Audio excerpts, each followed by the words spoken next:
हाँ जी भाई, देखो जो पिछली क्लास थी उसमें मैंने पढ़ाया था समावेशित अनंत चालक पट्टिका के कारण विद्युत क्षेत्र की तीव्रता। इसके जो नेक्स्ट टॉपिक है वो अपन चलते हैं सम आवेशित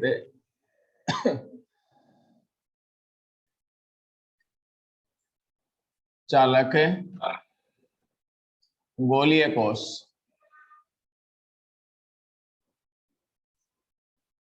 खोखला गोला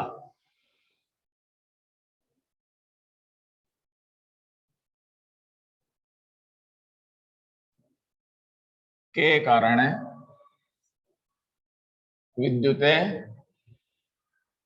क्षेत्र की तीव्रता। देखो भाई, टॉपिक का नाम है सम आवेशित चालक गोलीय कोष, मतलब खोखला गोला। ठीक है, एक तो चालक शब्द आ गया भाई, और गोला जो है वो खोखला है तो गोलीय कोष हो गया। इसके कारण विद्युत क्षेत्र की तीव्रता अपने को ज्ञात करनी है। तीन बिंदुओं पर विद्युत क्षेत्र ज्ञात करना होता है भाई। एक तो गोले के बाहर, एक गोले की सतह पर, और तीसरा गोले के अंदर। तीनों बिंदुओं पर ज्ञात करना है। तो माना कि कोई चालक गोलीय कोष है जिसकी त्रिज्या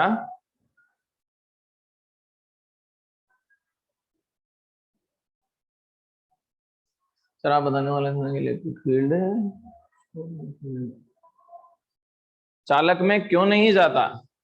हाँ भाई, इलेक्ट्रिक फील्ड जो है चालक के अंदर इसलिए नहीं जाता है, ये है अपने पास। ये ले भाई, पहले ये बता देता हूं। जैसे ये है कि पूछ रहा था कि चालक के अंदर विद्युत क्षेत्र 0 क्यों हो जाता है। देखो, सबसे पहले अपन चलते हैं, संपूर्ण आवेश इसकी बाह्य सतह पर वितरित हो गया। अब बाह्य सतह पर वितरित हो गया तो जैसे इस बिंदु के लिए विद्युत क्षेत्र निकालना है, तो यहाँ पर इस आवेश के कारण विद्युत क्षेत्र आवेश से बिंदु की ओर। अब इसके ठीक नीचे का बिंदु देख लो, ये इससे इधर हो जाएगा, ऐसे ही ये इसके कारण इधर हो जाएगा, ये इसके कारण इधर हो जाएगा। तो ये सारे के सारे कैंसिल हो जाएंगे और नेट विद्युत क्षेत्र किसके बराबर हो जाएगा, 0 के बराबर। यह है।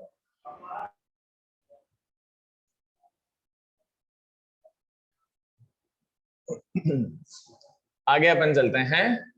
हाँ भाई चंचल, तेरा जो इसका क्वेश्चन है इसका आंसर भी अभी दे दूंगा मैं। एक बार ये चालू कर लेता हूँ, मैं पढ़ लूँ। ये एक बार क्लास चालू कर देते हैं, फिर बीच में दे दूंगा।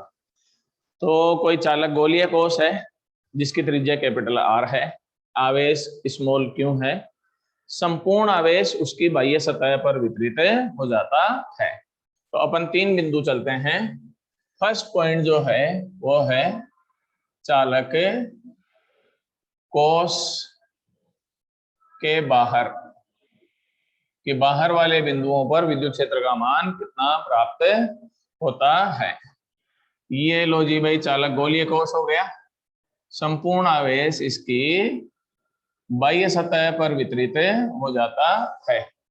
अब अपन चलते हैं, ये त्रिज्या कैपिटल आर है, तो इस गोलीय कोष के बाहर विद्युत क्षेत्र की गणना करने के लिए इसके चारों ओर स्मॉल आर त्रिज्या के गोलाकार गाउसीय पृष्ठ की कल्पना की जाती है। ये गोलाकार गाउसीय पृष्ठ हो गया, इसकी कल्पना की गई है। तो इस गोलाकार गाउसीय पृष्ठ की त्रिज्या क्या मान लेता हूं मैं, स्मॉल आर मान ली। ठीक है, ये गाउसीय पृष्ठ गाउस ने बनाया था। आगे चलो, यहीं पर एक छोटा सा अल्पांश मान लेते हैं। तो अल्पांश के कारण ये सदिश क्षेत्रफल भी बाहर की ओर और विद्युत क्षेत्र भी किधर हो जाएगा, बाहर की ओर। दोनों एक ही दिशा में हो जाएंगे। अब अपन चलते हैं गाउस के नियम के अनुसार। गाउस के नियम से बोलो भाई, E dot D S, E vector dot D S is sigma Q upon epsilon 0। Sigma Q का मतलब क्यू आवेश है टोटल, इसकी सतह पर क्यों आवेश है तो इसके अंदर क्यों आवेश ही माना जाएगा। इसके लिए तो सतह पर हो गया, लेकिन इसके लिए कहाँ हो जाएगा, वो अंदर की तरफ हो जाएगा। तो सिग्मा क्यों किसके बराबर हो गया, ये क्यों के बराबर हो गया। तो ये आ गया अपने पास, इसको खोल लो, ई डी एस कोस 0, दोनों एक ही डायरेक्शन में है तो वो कोण 0 डिग्री का हो गया। इज इक्वल टू क्या आएगा, क्यू अपॉन एप्सिलॉन है 0। कोस 0 का वैल्यू 1 हो जाएगा, ई बाहर ले लेना, ये हो गया ds is equal to Q upon epsilon है 0। ds का समाकलन s आ जाएगा, s का मतलब हो जाएगा 4 पाई r स्क्वायर, तो e इंटू 4 पाई r square Q upon epsilon है 0, और e का मान रखेंगे तो ये आएगा क्यू अपॉन 4 पाई r स्क्वायर एप्सिलॉन 0, और चाहें तो इसको के लिख सकते हैं, तो e out is equal to के क्यू अपॉन r स्क्वायर। तो ये अपने पास आउट वाले बिंदुओं पर विद्युत क्षेत्र की तीव्रता आ गई। तुम लोगों ने पढ़ा है यही रिजल्ट जो है बिंदु आवेश के कारण भी प्राप्त होता है। इसका मतलब चालक गोलीय कोष बाह्य बिंदुओं के लिए एक बिंदु आवेश के समान ही व्यवहार करता है, या इस प्रकार से व्यवहार करता है जैसे संपूर्ण आवेश सतह पर उपस्थित न होकर उसके केंद्र में उपस्थित हो रहा हो। तो ये रिजल्ट हो गया। इसको यूं लिख सकते हैं अपन, E out proportional to 1 upon r square हो जाएगा। देख लो, सेकेंड कंडीशन अपन चलते हैं, r बराबर r कहां पर आ गए, अब सतह पर। सतह पर r बराबर r कैसे आया, देखो एक बार मैं बता देता हूं r बराबर r कैसे होगा। ये बिंदु यहां अगर आ जाए तो इसको हटा दो, ये जैसे ही हटेगा ये r और ये r बराबर हो गए कि नहीं हो गए, तो ये r बराबर r इसमें रखो, तो E surface is equal to के क्यू अपॉन r स्क्वायर। ये होता है सतह पर विद्युत क्षेत्र की तीव्रता। अब इसमें ही एक चीज चलता हूं मैं, थोड़ा सा सतह वाले को आगे दूसरे तरीके से अपन सूत्र लाते हैं इसका। ये देखो,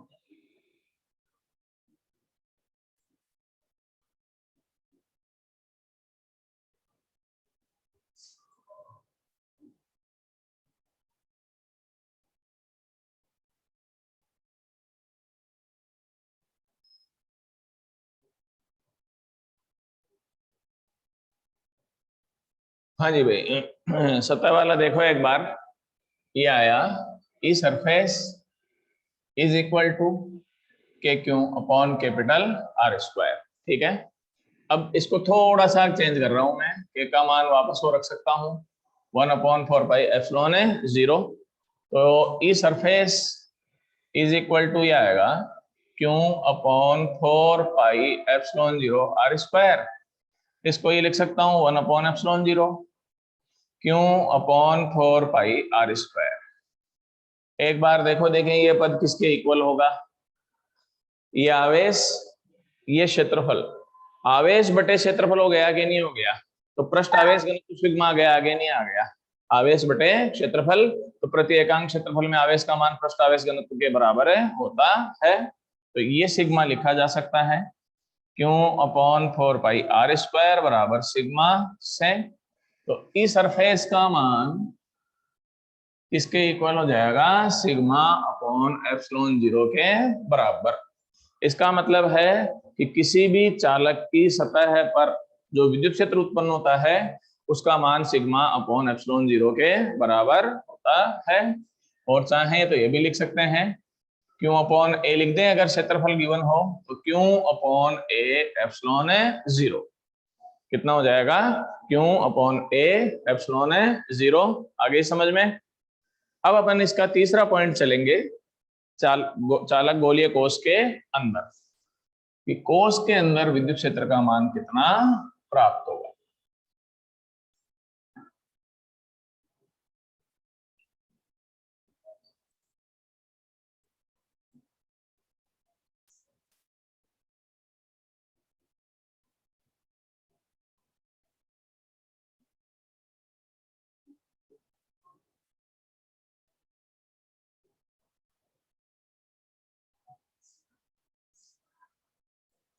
हाँ जी भाई, अब आ जाओ, तीसरा पॉइंट है कोष के अंदर। ये चालक गोलीय कोष हो गया, ये इसके ऊपर सारा आवेश सतह पर चला गया, अब इसके अंदर विद्युत क्षेत्र की अपने को गणना करनी है।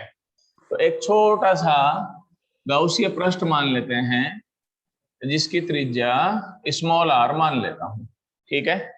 अब अपन चलें, इसके अंदर आवेश किसके बराबर होता है? 0 के बराबर, क्योंकि संपूर्ण आवेश तो कहां वितरित हो चुका है? उसकी बाह्य सतह पर वितरित हो चुका है। तो कोश के अंदर विद्युत क्षेत्र 0, कोश के अंदर आवेश 0, तो इसके अंदर भी आवेश 0 के बराबर हो गया कि नहीं हो गया? तो गाउस के नियम से अगर लिखोगे तो क्या रहेगा? गाउस के नियम से E vector dot D S sigma Q upon epsilon है 0। सबसे पहले आ जाओ, सिग्मा क्यू जो है वो 0 के बराबर है, तो ये आ गया E vector dot D S 0 upon epsilon है 0। तो ये पूरा पद 0 के बराबर हो गया कि नहीं हो गया? ये पद 0 हो गया, तो ई इन भी किसके बराबर हो गया? 0 के बराबर। तो अपन ये कह सकते हैं कि चालक गोलीय कोश के अंदर विद्युत क्षेत्र का मान हमेशा ही किसके इक्वल होता है? 0 के बराबर होता है। क्लियर है मामला? अब अपन ग्राफ देखना चाहते हैं इसका, तो देखो भाई यहां से ये r बराबर r, ये स्मॉल r हो गया, ये e हो गया, तो ये गोलीय कोश हो गया, केंद्र में है इसके अपन। केंद्र में r इक्वल टू कितना होता है? 0 हो जाता है, r बराबर 0 हो गया। अब अपन शुरुआत करते हैं, ये पॉइंट आए पढ़ चुके हैं अपन। E in is equal to 0, E out is equal to के Q upon R square, E surface is equal to के क्यू अपॉन स्मॉल है आर स्क्वायर, ठीक है।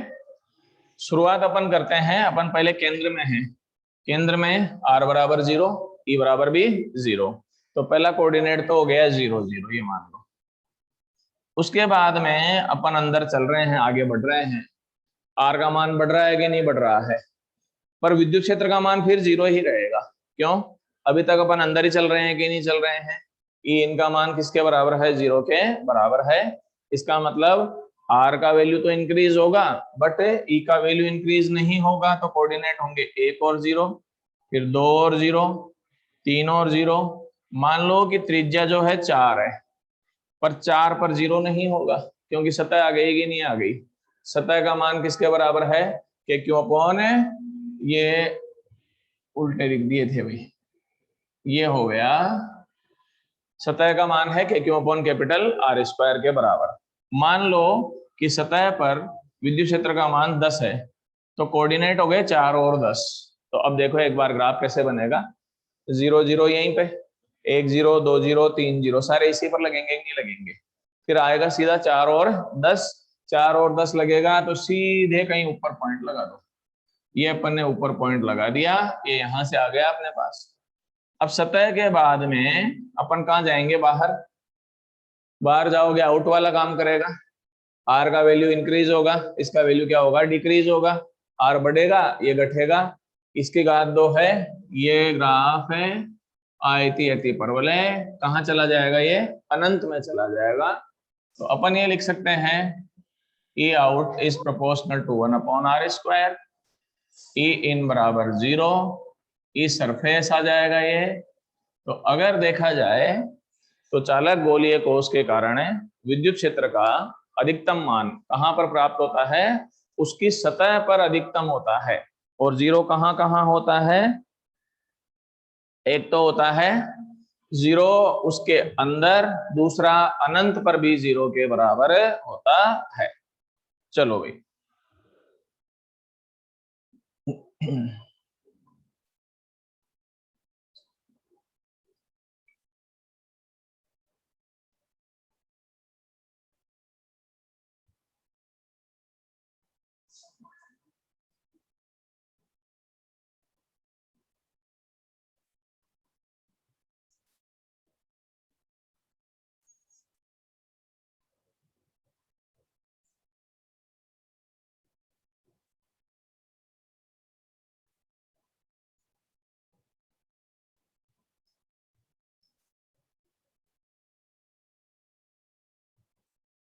अब एक चीज बता देता हूं मैं एक गोलीय चालक भी है तुम्हारे सिलेबस में, समावेशित गोलीय चालक।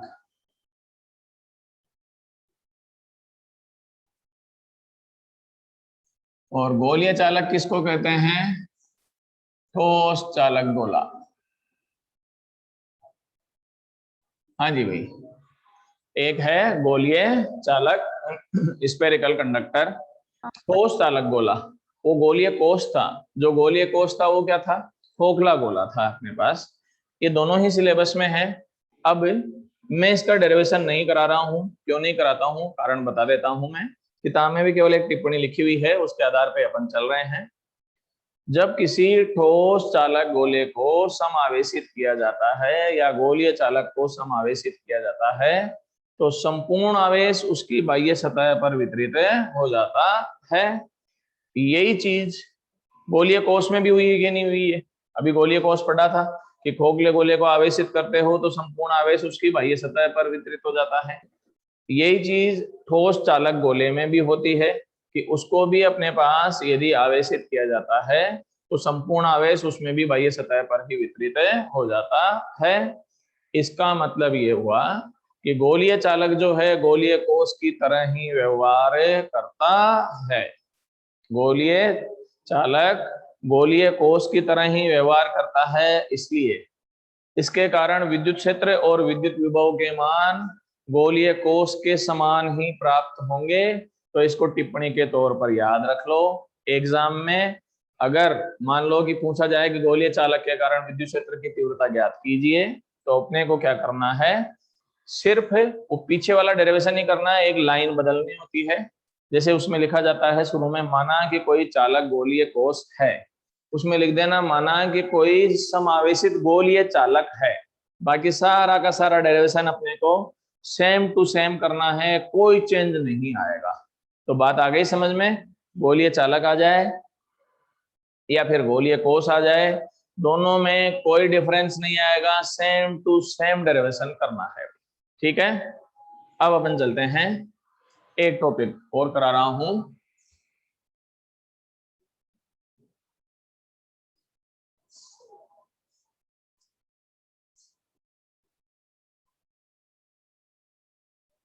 सम आवेशित चालक की सतह पर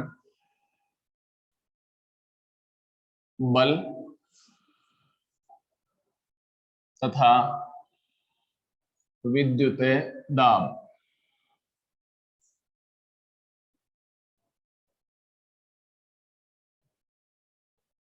समावेशित चालक की सतह पर बल तथा विद्युत दाब। देखो भाई, अब ये चलते हैं। मान लो ये कोई समावेशित चालक है भाई, है ना? ये चालक का कोई भाग ले लिया, एक बार के लिए पूरा ही ले लेंगे अपन, है ना? ये यूं छोटा सा भाग ही ले रहा हूं मैं, पर अगर अपन चाहें तो इसको कंप्लीट भी ले सकते हैं। और कंप्लीट कैसे लेते हैं देखो, ये यूं ले सकते हैं, ठीक है? कोई गोलीय चालक का भाग है, इसकी सतह के अति निकट एक छोटा सा अल्पांश ले रहा हूं भाई मैं, है ना? तो ये छोटा सा ये अल्पांश ले लिया, ये अल्पांश हो गया। बहुत छोटा अल्पांश है भाई, सतह के अति निकट ही है। बनाने में थोड़ा यूं बना रहा हूं पर है सतह के अति निकट है। गोलीय चालक है तो चाहो तो ये लो भाई, अगर इसको पूरा गोलीय चालक भी बनाना चाहते हो तो ये बन गया कि नहीं बन गया? संपूर्ण आवेश कहाँ वितरित होगा? इसकी बाह्य सतह पर वितरित हो जाता है। तो ये बाह्य सतह पर आवेश का वितरण कर दिया अपन ने। अब अपन चलें, इसमें दो चीज लेके चलते हैं। ये जो छोटा सा अल्पांश लिया है, इसका क्षेत्रफल मैं ds मान रहा हूं, इस पर जो आवेश है वो dq मान रहा हूं, ठीक है? और पृष्ठ आवेश घनत्व जो मान रहा हूं वो किसके बराबर है? सिग्मा के बराबर माना है मैंने। अब अपन चलें इसके अति निकट, ये सतह देखो भाई बार नहीं है, मैं पहले बता देता हूं, डायग्राम क्लियर रहे इसलिए इतना दूर बनाना पड़ता है, बाकी ये बाहर नहीं है। ये सतह के अति निकट या सतह पर ही उपस्थित है, ये बिंदु जो मैं लिख रहा हूं ए बिंदु, ठीक है? ये ए बिंदु लिया है। एक इसके अंदर बिंदु लेंगे, वो भी बिंदु हो जाएगा। अब अपन चलें, ये जो छोटा सा अल्पांश है, इस अल्पांश के कारण जो विद्युत क्षेत्र है वो माना है मैंने E2। ये किसके कारण हुआ? अल्पांश के आवेश के कारण विद्युत क्षेत्र है भाई, विद्युत क्षेत्र E2 जो है अल्पांश पर जो आवेश है उसके कारण विद्युत क्षेत्र मान लिया। शेष भाग बच गया, शेष भाग कौन सा बच गया? यहां से लेकर यहां तक का, इसके अलावा। तो शेष भाग के कारण विद्युत क्षेत्र की तीव्रता ये मान लेते हैं कि E1 है। देखो, इस छोटे से भाग के कारण वो मानी है, वो तो E2 है। इसके अलावा जो कुछ भी बच गया उसके कारण विद्युत क्षेत्र किसके बराबर मान लिया? E1 के बराबर। क्लियर है मामला? अब आ जाओ यहां से, पहले ए बिंदु पर निकालते हैं अपन। तो शुरुआत करते हैं, धनावेश है, विद्युत क्षेत्र बाहर की ओर हो जाएगा, तो अल्पांश के कारण विद्युत क्षेत्र बाहर की ओर हो गया। ये भी बाहर बाहर वाले हो गए कि नहीं हो गए? इनके कारण भी सतह के अति निकट बिंदु होगा बाहर वाला, इनके कारण भी विद्युत क्षेत्र किधर हो जाएगा? बाहर की ओर। ये E1 शेष भाग के कारण भी बाहर की ओर आ जाएगा। तो अब अपन चले ए बिंदु के लिए, ए बिंदु के लिए दोनों जुड़ेंगे कि नहीं जुड़ेंगे? E1 plus E2। अब अपन जानते हैं कि सतह पर कुल विद्युत क्षेत्र जो होता है वो सिग्मा अपॉन एप्सिलॉन 0 के बराबर होता है। तो ये तो कहां पर आ गया? सतह के अति निकट बाहर स्थित बिंदुओं पर आ गया। E1 प्लस E2 बराबर सिग्मा अपॉन एप्सिलॉन 0। अब आ जाओ बी बिंदु पर। कौन से बिंदु पर है? बी पर। बी पर निकालने का तरीका बता देता हूं भाई मैं। एक काम करें, ये जो अल्पांश है ना, इसकी सीध ले लेते हैं पहले तो। इसके ये यहां से इसके सामने वाला पार्ट ले लेता हूं। अब आ जाओ, इस सामने वाले पार्ट को छोड़ दो पहले तो। शुरुआत अपन करते हैं, ये जो होगा इसके कारण विद्युत क्षेत्र क्या माना है मैंने? E2। तो इसमें E2 की दिशा इधर होगी कि नहीं होगी? बिंदु आवेश से बिंदु की ओर देख लो, धन आवेश में बाहर की ओर हो गया कि नहीं हो गया? तो ये आवेश से बिंदु की ओर हो गया, इसमें इधर हो जाएगा। अब आ जाओ, ये है, इसके कारण विद्युत क्षेत्र इधर होगा, इसके कारण इधर होगा। ये कैंसिल हो जाएगा कि नहीं हो जाएगा? अंदर के लिए, इस बिंदु के लिए बोल रहा हूं मैं। ऐसे ही ये वाला है, इसका इससे कैंसिल हो जाएगा। ये पार्ट पूरा का पूरा इससे कैंसिल हो गया कि नहीं हो गया? देख लो भले। जब ये इससे पूरा कैंसिल हो गया तो अब अपन जो है इसको हटा ही लो, ताकि तुम्हारे और इजीली समझ में आ जाए कि भाई ये तो खत्म हो गया। अब बचा क्या? एक तो ये वाला बचा और एक इसके सामने वाला बच गया। देख लो बोले, ये सामने वाला बच गया। ये जो सामने वाला बचा, ये शेष भाग के कारण है कि नहीं है? शेष भाग वाली तो पार्ट बचा, ये पार्ट, तो इसके कारण विद्युत क्षेत्र E1 माना जाएगा कि नहीं जाएगा? और विद्युत क्षेत्र की दिशा आवेश से बिंदु की ओर हो जाएगी। यहां से अगर देखते हो तो E1 और E2 की दिशा क्या हो जाएगी? विपरीत। E1 और E2 की दिशा क्या हो जाएगी? विपरीत। तो E1 माइनस E2 बराबर 0। क्यों होगा 0? ये और ये भी बराबर होंगे कि नहीं होंगे? तो कुल विद्युत क्षेत्र किसके बराबर होता है? 0 के बराबर। ये समीकरण नंबर 1, ये समीकरण नंबर 2। 1 व 2 से योग करो इनका। योग करोगे तो A1 plus E2 is equal to sigma upon epsilon 0। E1 minus E2 is equal to 0। ये इससे कैंसिल हो गया। तो 2E1 is equal to sigma upon epsilon 0 and E1 is equal to sigma upon 2 epsilon 0। आ गया E1 का मान। अब एक बार के लिए ये लो भाई, वापस बना देता हूं मैं। अब अपन ये मान लेते हैं कि ये शेष भाग जो है ना वो तो 1 यूनिट है और ये अकेला बेचारा बचा हुआ 1 है। तो जो शेष भाग होगा उसके विद्युत क्षेत्र के कारण इसके आवेश पर प्रतिकर्षण बल कार्य करेगा कि नहीं करेगा? यूं मान लो कि ये अपने पास एक पूरा गांव है, यहां से यहां तक का। उस गांव में ये घर है, और इस घर के खिलाफ ये पूरा गांव है बचा हुआ, तो उस शेष भाग के विद्युत क्षेत्र के कारण इस पर प्रतिकर्षण बल कार्य करेगा कि नहीं करेगा? तो लगने वाला प्रतिकर्षण सर 0 के इक्वल कैसे हुआ? 0 के इक्वल इसलिए हुआ मोनिका, किसी भी गोलीय चालक के अंदर या किसी भी चालक के अंदर विद्युत क्षेत्र हमेशा ही किसके बराबर होता है? 0 के बराबर। कल परसों 1-2 टिप्पणियां पढ़ाई थी ना, उन टिप्पणियों में देख लेना भाई। तो अब E1 के कारण इस dq आवेश पर लगने वाला बल निकालें अपन। तो E1 के कारण dq पर लगने वाला बल dF ले लूं, dF बराबर dq इंटू E1 हो जाएगा, क्योंकि F बराबर क्यों ही होता है अपने पास, ठीक है। dq का मान ये लिख सकते हैं कि ये भी पढ़ा रखा है मैंने, sigma ds, then dF is equal to sigma ds into कितना हो जाएगा? E1 हो जाएगा। एंड अब अपन चलें, E1 का मान आया सिग्मा अपॉन 2 एप्सिलॉन 0 से, तो वैल्यू आएगा dF is equal to sigma ds sigma upon 2 epsilon 0 and dF is equal to sigma square upon 2 epsilon 0 and क्या हो गया? ds। आ गया समझ में ये बल? तो अगर अपने को संपूर्ण पृष्ठ के कारण निकालना हो तो समाकलन करके निकाला जा सकता है। उस स्थिति में अपने पास इंटीग्रेट भी कर सकते हो दोनों तरफ इंटीग्रेट कर दोगे तो dF sigma square upon 2 epsilon 0 ये ds हो जाएगा। तो कुल बल अगर निकालते हो तो sigma square upon 2 epsilon 0 ds। एक तो बात हो गई ये वाली, ये तो बल आ गया। अब आ जाओ, जो ये प्रतिकर्षण बल होता है उसके कारण एक दाब भी उपस्थित होता है। उस दाब को विद्युत दाब कहा जाता है। क्या कहते हैं उसको? विद्युत दाब। तो विद्युत दाब P मान लें। दाब की परिभाषा होती है प्रति एकांक क्षेत्रफल में लगने वाला बल। तो यहां से ये लिख सकते हैं dF बाई ds हो जाएगा, देख लो बड़े, dF बाई ds हो जाएगा, तो यहीं से कर लो dF बाई ds, इसका ds में इसको यहां से डिवाइड कर लो, इसको यहां से डिवाइड करोगे तो आंसर आ गया सिग्मा स्क्वायर अपॉन 2 एप्सिलॉन 0। ये होता है किसी समावेशित चालक की सतह पर लगने वाला दाब। और इसका ये पूछा जाता है कि दाब की दिशा किधर होगी?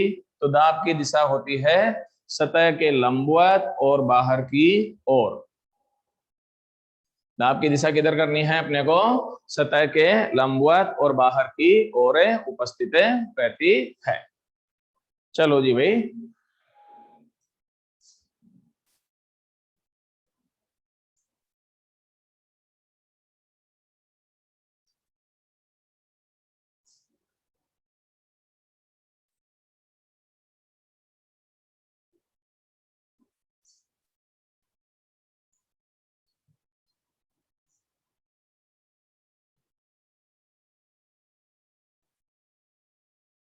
देखो भाई, मैंने तुम लोगों को जो पीडीएफ भेजा है ना, उस पीडीएफ में इसके बाद में भी 2 टॉपिक हैं। एक टॉपिक तो है साबुन के आवेशित बुलबुले का संतुलन, एक दूसरा टॉपिक है किसी आवेशित चालक में ऊर्जा घनत्व। ये दोनों ही टॉपिक एनसीईआरटी का जो नया सिलेबस अपने यहाँ राजस्थान बोर्ड में लागू हुआ है उसमें नहीं है, हटाए हुए हैं भाई। नोट्स के पीडीएफ में है, तुम उनको काट देना, वो सिलेबस में नहीं। कौन कौन से टॉपिक हैं? एक तो है साबुन के आवेशित बुलबुले का संतुलन, और एक दूसरा है समावेशित चालक में ऊर्जा घनत्व। ये 2 टॉपिक हैं भाई। एक टॉपिक तो है साबुन के आवेशित बुलबुले का संतुलन और एक है ऊर्जा घनत्व। ये दोनों ही आजकल नहीं है। इसमें तो वो आता है रिजल्ट की R समानुपाती क्योंकि पावर 2/3 ये चलता है। तो जैसे जैसे साबुन के बुलबुले को आवेशित किया जाता है वैसे वैसे अपने पास उसकी त्रिज्या में भी वृद्धि होने लगती है। तो साबुन के बुलबुले को आवेशित किए जाने पर आकार में वृद्धि क्यों होती है, क्वेश्चन ये आता है। वैसे तुम्हारे है ही नहीं पर फिर भी बता दिया है कि किसी साबुन के बुलबुले को आवेशित किए जाने पर आवेशों के कारण उसकी आकार में वृद्धि होने लगती है। तो तुम्हारा फर्स्ट चैप्टर जो है वो कंप्लीट हो गया है। ठीक है, अब तुम्हारे पास 2 दिन का टाइम दे रहा हूं मैं, कल और परसों का। 2 दिन में इसके न्यूमेरिकल, इसके एग्जाम्पल, ये सारे सोल्व करने हैं भाई। ठीक है, फिर मैं 2 दिन बाद में एक बार जो प्रॉब्लम्स होगी वो बोर्ड में सॉर्ट आउट करा दूंगा। तब तक ये सभी सोल्व करेंगे। दूसरा, जितने भी बच्चे हैं सारे के सारे नोट्स की पीडीएफ नोट्स बनाना चालू कर दो। अब मैं तुम्हारे घर पे कॉल करूंगा और तुम्हारे गार्जियंस को पूछूंगा कि नोट्स बनाए हैं या नहीं बनाए हैं, वो तुम्हारे गार्जियन से ही चेक कराऊंगा। और स्कूल में भी मंगाए जा सकते हैं। अचालक वाला भी हट गया है भाई, हाँ ये भी हट गया है। सम आवेशित अचालक ठोस गोला, ये भी नहीं है भाई सिलेबस में, ये भी हटा दिया गया है। तो ये तीनों ही टॉपिक हटाए हुए हैं। पार्ट कंप्लीट है, नोट्स कंप्लीट होने चाहिए भाई, है ना। तो ये 2 दिन में नोट्स भी कंप्लीट मिलने चाहिए मेरे को। और इसके अलावा ये जितना भी है अपने पास एग्जाम्पल, न्यूमेरिकल, ये सब सोल्व कर लेना। अब तुम्हारे घर पे कॉल करने का काम करूंगा, परसों से चालू करूंगा तुम्हारे घर पे और फोन करके पूछूंगा कि वो क्लास अगर लाइव नहीं लेता है तो बाद में वीडियो देखता है या नहीं देखता है, कितना पढ़ता है। तो काम कंप्लीट चाहिए मेरे को फिजिक्स में, मान लो। अब स्कूलें भी खुलने वाली है तो सावधान हो जाओ। ठीक है भाई।